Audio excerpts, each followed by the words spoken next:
Alors, le résultat d'apprentissage aujourd'hui était d'apprendre à calculer l'intérêt composé. Donc, on l'a vu dans la dernière leçon, l'intérêt simple auquel l'intérêt est accumulé par-dessus notre valeur initiale à chaque instant. Maintenant, on va vous présenter ce que c'est l'intérêt composé. Donc, c'est le même scénario lorsque tes grands-parents avaient placé 1000 dollars à un taux d'intérêt de 6%. Mais maintenant, ce qu'on va faire, c'est on va vérifier qu'est-ce qui arrive si l'argent qui est accumulé à chaque année recompte envers le montant qui va être maintenant accumulé. Mais là, ça sonne compliqué ce que je viens de dire. Je pense que c'est plus facile si je vous le montre à l'écran et ensuite on pourra dédier de là une équation. Fait que tes grands-parents, ils vont investir 1000 dollars pendant, si je me souviens bien, c'est 5 ans. Fait que 1, 2, 3, 4, 5. OK. Alors, pendant l'année 1, OK, donc il avait mis 1000 dollars dans le compte et 6% de 1000 dollars, donc si vous voulez savoir, c'est 0,06 fois 1000.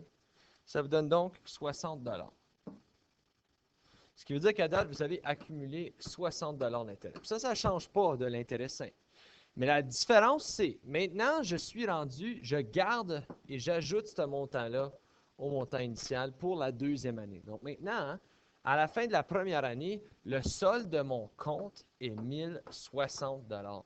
Donc le 60 pièces d'intérêt est immédiatement accumulé par-dessus mon 1000 dollars. Ce qui veut dire que le solde du compte dans la deuxième année est maintenant 1060. Et je vais maintenant calculer c'est quoi, hein, ou pas 60 mais 6% de 1060 maintenant. Donc l'intérêt est maintenant accumulé sur le 6%, ce qui me donne 63 et 60 cents. Ce qui veut dire qu'en tout, j'ai 60 plus 63 et 60 cents, ce qui me donne 123 et 60 cents.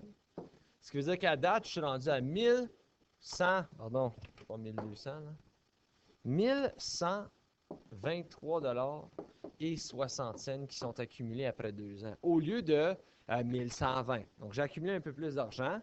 Maintenant, je continue. 1123 et 60 cents au début de la troisième année.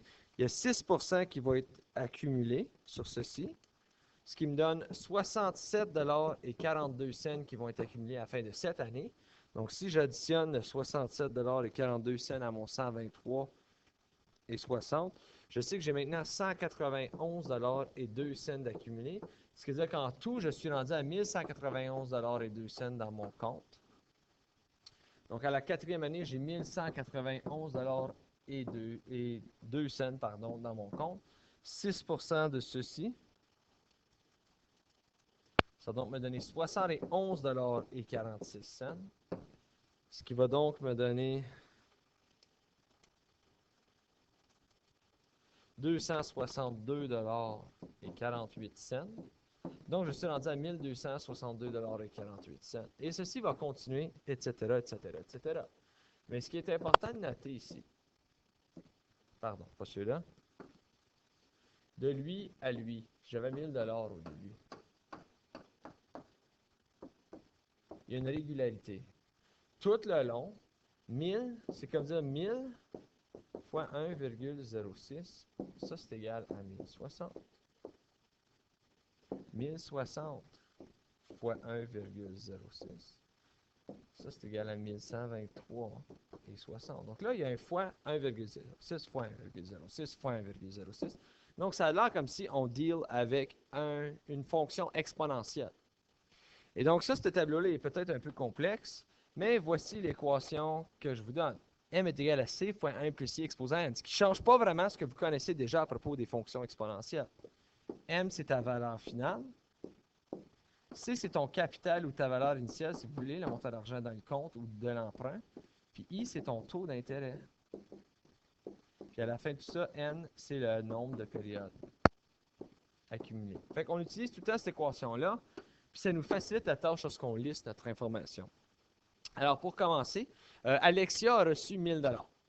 Elle cherche à investir son argent dans un compte à intérêt composé. On lui offre un compte à 5% par année. Elle aimerait savoir combien d'argent elle recevra dans 8 ans. Donc, c'est 5% par année pendant 8 ans. Donc, je sais que l'équation, c'est M est égal à C fois 1 plus I exposant N. Puis ça, c'est à mémoriser. Si tu veux te sauver du temps, liste ton information.